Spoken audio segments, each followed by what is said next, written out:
A Castelo Branco TV está hoje aqui com Pedro Coelho, candidato à Junta de Freguesia de Castelo Branco do Bloco de Esquerda, onde vamos fazer uma pequena entrevista. Pedro Coelho, como candidato à presidência da Junta de Freguesia de Castelo Branco, quais são os seus planos ou os seus projetos para melhorar a qualidade de vida de fábricas-estudantes?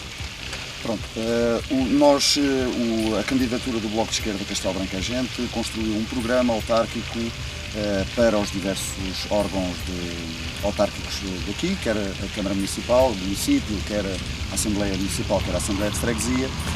que obviamente pretende dar resposta a uma série de problemas que hoje existem no Concelho e neste caso mais concreto na freguesia. Obviamente que as competências de uma freguesia não são as competências do município e, portanto, elas estão limitadas por lei, mas de qualquer maneira a freguesia, pela proximidade que tem com os fregueses, digamos assim, deverá ter um melhor conhecimento daquelas que são as necessidades prementes das pessoas que habitam nesta freguesia de Castelo Branco e, como sabem, tem também anexas duas aldeias, a Taberna Seca e os Lantescados. Obviamente que hoje em dia se mete problemas essenciais em termos sociais, o desemprego, portanto, provocado muito por o desemprego, muitas carências sociais que as pessoas têm, eu penso que a freguesia, pela proximidade que tem, terá que ter uma capacidade de resposta, de intervenção num programa de emergência social que terá que haver e um gabinete que terá que coordenar com o município, com as freguesias, com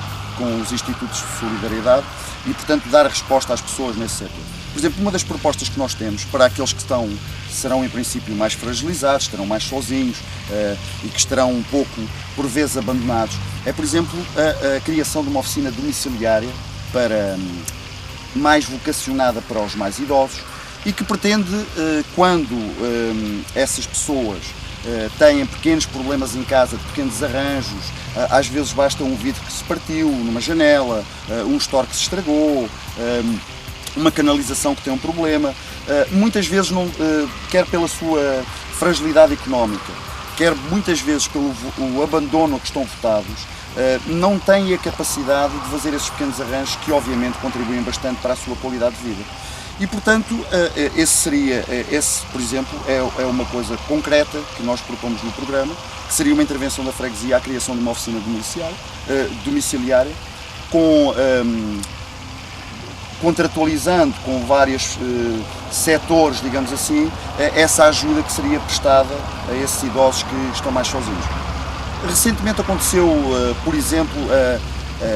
a transposição da televisão dita normal para o sistema TVT. E quantos idosos ficaram sem ver televisão, alguns se calhar pagaram preços exagerados para terem acesso a 4 canais que depois afinal aquilo não ficou bom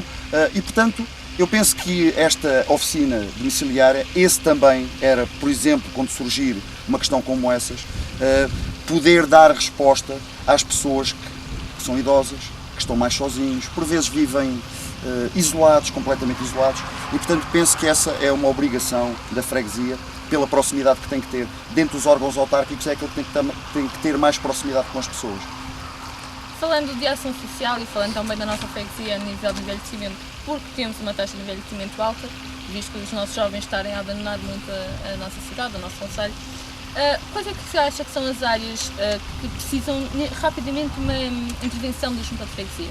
Pronto, para além desta que eu lhe disse, que é um caso muito concreto e penso que seria um grande auxílio para muitos idosos, obviamente que sabemos que hoje, quer na sua ocupação, portanto,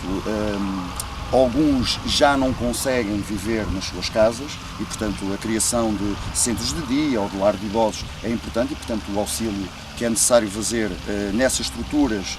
na criação e na manutenção dessas estruturas, quer aqueles que conseguem viver em casa. Eu acho que sempre que um idoso consegue, digamos assim, ter alguma autonomia para viver em casa, isso é melhor para ele e provavelmente ele próprio toma essa opção. Portanto, ele toma essa opção. Se calhar devia haver mais exatamente, tem que haver essa assistência domiciliária, não só naquele sentido que eu falei há bocado da oficina domiciliária, mas na assistência em termos de alimentares, muitas vezes na limpeza da sua casa e, portanto, em todo aquele auxílio que há. Obviamente que os idosos são, digamos assim, uma parte da população que está mais fragilizada e que hoje em dia, muitos deles ainda por cima veem cortes naquilo que são as suas pensões, que é a sua reforma, de anos e anos de trabalho, e não têm forma de colmatar isso de nenhuma outra forma. Portanto, não têm forma de ir arranjar outras formas de ir conseguir o dinheiro que lhes foi retirado sem sequer terem opinião sobre isso e, portanto, sem serem tidos nem achados. E, portanto, essas são realmente as questões essenciais. Depois, acho que a própria freguesia também, quer na criação de parques infantis para os mais novos, quer de parques geriátricos ou dos parques com aparelhos de gerontomotricidade, onde eles podem fazer, pode proporcionar que haja uma série de atividades que lhes facultem o facto de terem movimento, de conviverem e de por isso terem obviamente uma maior qualidade de vida, como nós defendemos também a criação de alguns postos para, digamos assim, o cantinho sénior, para juntar as pessoas de mais idade, onde poderão ter os jornais do dia, os semanários, as revistas, fazer os seus jogos de cartas, de xadrez, conviverem, portanto, exatamente, uma forma de conviverem, uma forma de estarem também mais bem informados, porque tudo isso é um contributo para a sua qualidade de vida e para manterem mais tempo de vida com mais qualidade. Já que já é retirada tanta coisa como, por exemplo, as reformas, não é? Foi retirada muitos deles. Falou há pouco das freguesias, das aldeias que pertencem à nossa freguesia, Lentos Cais e Taberna Seca. O que é que pretende fazer para melhorar e dinamizar mais essas aldeias? Pronto, nós já fizemos visitas a essas aldeias e, portanto, contactámos com algumas pessoas locais para ver das suas necessidades e realmente há, quer da freguesia, quer do município, algumas obras, digamos assim, que são completamente desajustadas em relação às necessidades, não é? Por exemplo, estava previsto para a Taberna Seca, está lá um parque infantil que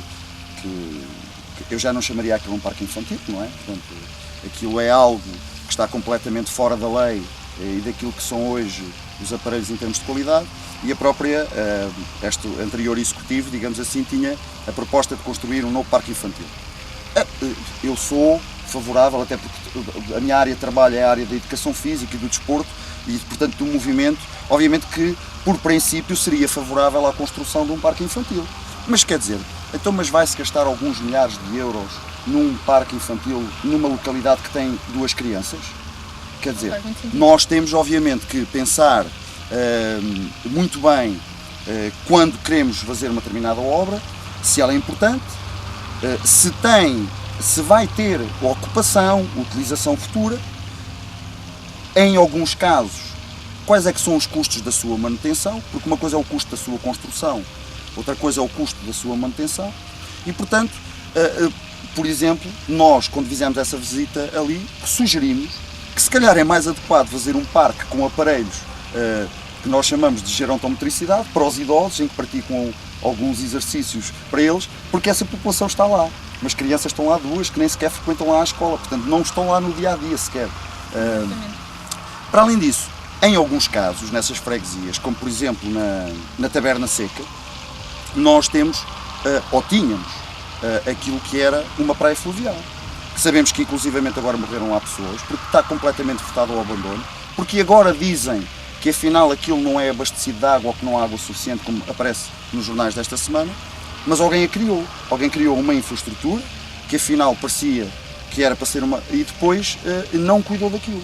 E portanto, ao não cuidarmos que aquilo se mantenha, perde-se completamente aquilo, e era uma forma inclusivamente de levar para lá pessoas que podiam utilizar o espaço, que podiam passar pelo centro da aldeia, por vezes num café, portanto, dar vida àquilo. E as próprias pessoas da aldeia, e se calhar os filhos e os netos das pessoas que ainda hoje vivem na aldeia, quer dizer, quando vão à aldeia nem sequer aquilo têm para desfrutar, quando vêm nas férias do verão, e portanto parece-me que há esse problema. No caso dos Lentos Cais, até tem ali um excelente plano de água que faz parte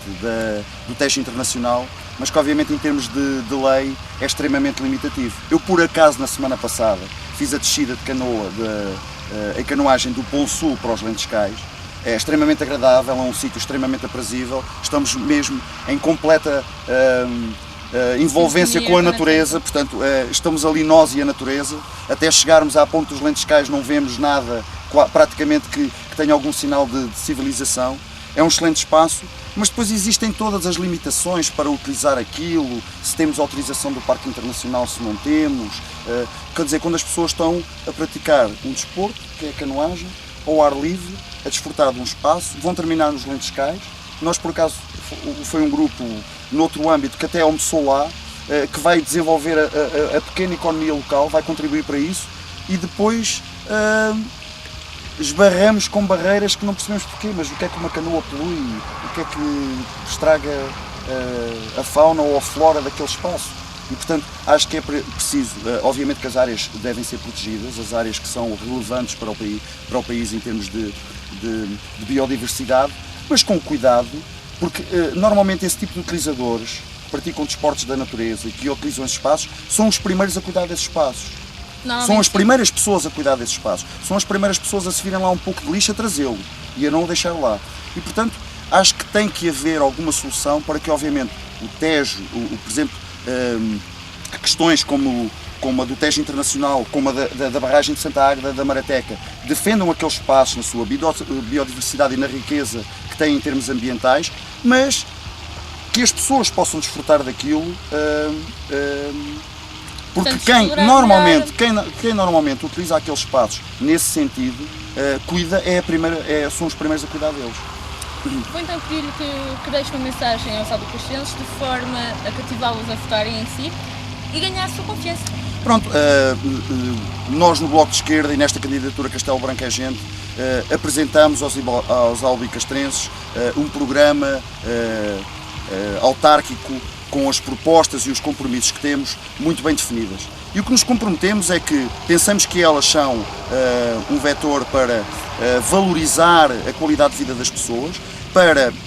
efetivamente que elas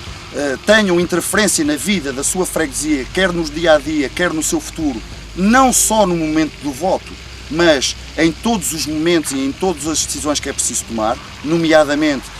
na construção de orçamentos participativos, na descentralização das assembleias municipais e de freguesia, e o nosso compromisso, para além de todos aqueles que estão elaborados no programa para as várias áreas de intervenção, é um compromisso de que aquela representatividade que os albicastrenses nos derem será, elegendo-nos um deputado, 2 deputados, ou como poder executivo, será a força que nós teremos para posteriormente defender efetivamente aquilo que são os nossos compromissos e as nossas propostas eleitorais. Não é para defender outra coisa, não é vir agora com compromissos e propostas e depois estarmos lá nas assembleias a defender outra coisa. Não, esses compromissos e essas propostas serão defendidas com o peso que os albicastrenses nos derem.